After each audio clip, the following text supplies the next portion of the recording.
Hello नमस्ते, welcome to चौचक अड्डा।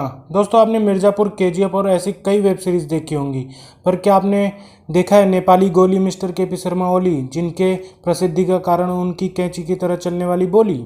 असल में चाचा एक तरफ चीन की गोद में जाकर बैठ रहे हैं और अपनी जेब भर रहे हैं, वहीं दूसरी तरफ भारत के उत्तराखंड और कभी कभी सिक्किम को अपना बताते हैं। हद तो तब हो गई जब चाचा ने श्री राम जी को नेपाली घोषित कर दिया और अयोध्या को भारत से उठा के नेपाल ले गए। अभी खबर ऐसी है कि चाचा मथुरा और काशी को भी उठाने की फिराक में है। भारत नेपाल के बीच रोटी बेटी का संबंध रहा है तथा भारत सांस्कृतिक दृष्टि से जितना नेपाल के करीब है, विश्व में शायद ही ऐसा कोई देश है। लेकिन चाचा के इश्किया ने जो नेपाल की लुटिया डुबई है और लंगोट गिराया, उसे उठाना मुश्किल हो गया है। चाचा जो चाइनीज कस लगा रहे हैं, उसने नेपाल की ही मुश्किलें बढ़ा दी हैं। जहां दुनिया ने कोरोना को चाइनीज वायरस नाम दिया और चाइना को ब्लेम किया, वहीं ओली चाचा की गोली भारत पर बरसी और उन्होंने कोरोना के लिए भारत को जिम्मेदार माना। इंडियंस और इंडियंस गुड्स को नेपाल में जाने से रोका, जिससे नेपाल में चीज़ों के दाम आसमान छू रहे हैं। हम तो हैरान हैं दोस्तों नेपाल की जनता के सब्र से, जो चाचा को झेल रही है। पर क्या आप जानते हैं कि नेपाल का यह रवैया पहली बार नहीं है। नेपाल 1950 से लगातार ऐसा करता आ रहा है। कभी वो चीन की गोद में बैठता है तो कभी भारत की। बता दें कि नेपाल भारत के उत्तर में हिमालय के तलहटी में बसा है। नेपाल भारत और चीन के बीच बफर स्टेट है। भारत और नेपाल के बीच लगभग 1850 किलोमीटर की खुली सीमा है। भारतीय रुपये को नेपाल में वैधानिक मान्यता प्राप्त है। नेपाल के टोटल ट्रेड में भारत की हिस्सेदारी 60% है। देश में लगभग आधा एफडीआई भारत से होता है। नेपाल भारत के समुद्री तट का इस्तेमाल करता है। भारत नेपाल के आधुनिक रिलेशन नेपाल और ब्रिटिश भारतीय सरकार के रिलेशन पर आधारित है, जो 1923 की संधि पर आधारित हैं, जिसमें ब्रिटिश सरकार ने सेना में गोरखा सैनिकों की भर्ती की इजाज़त प्राप्त की थी। साथ ही जैसे ही चीन में साम्यवादी सरकार आई तथा तिब्बत को हथिया लिया, तब भारत की उत्तरी सीमा के लिए नेपाल बहुत ही आवश्यक और महत्वपूर्ण हो जाता है। 1950 में नेपाल और भारत के बीच में शांति की संधि निर्मित की गई।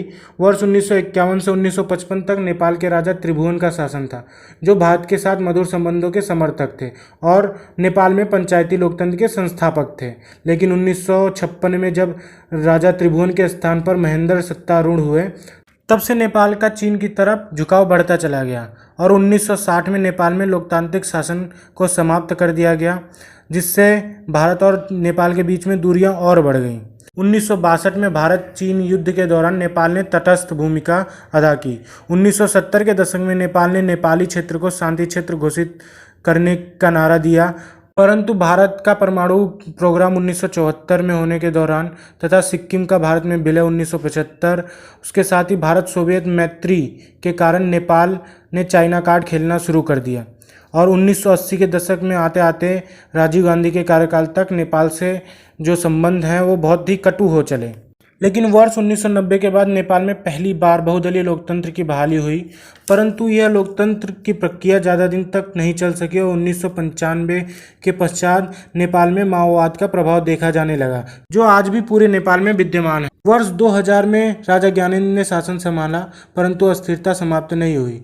परिणाम स्वरूप वर्ष 2002 में नेपाल की संसद को भंग कर दिया गया। 2005 में नेपाल में आपातकाल की घोषणा कर दी गई, लेकिन 2006 में नेपाल में जन आंदोलन की शुरुआत हुई। भारत ने महाराजा ज्ञानेन्द्र पर दबाव बनाया और नेपाल को दी जा रही हथियारों की आपूर्ति को रोक दी। अब नेपाल में लोकतंत्र की बहाली के लिए आंदोलन आरंभ हो गया। आंतरिक विरोधों एवं अंतर्राष्ट्रीय दबाव के परिणामस्वरूप अप्रैल 2006 में नेपाल में आपातकाल को समाप्त कर दिया गया। एक अत्यधिक महत्वपूर्ण घटना के अंतर्गत माओवादियों ने नेपाल में मुख्य धारा में सम्मिलित होने का निर्णय लिया, जिससे विष्णु के अवतार के रूप में माने जा रहे राजा और राजशाही का नेपाल से अंत हो गया। माओवादियों तथा 7 दलों के गठबंधन के मध्य समझौते के बाद एक नए नेपाल का उदय हुआ। वर्ष 2008 में नेपाल की संविधान सभा के चुनाव में एकीकृत नेपाली साम्यवादी दल माओवादी सबसे बड़े दल के रूप में उभरा, जबकि नेपाली कांग्रेस को दूसरा स्थान प्राप्त हुआ तथा तीसरे स्थान पर नेपाली मार्क्सवादी लेनिनवादी रहा।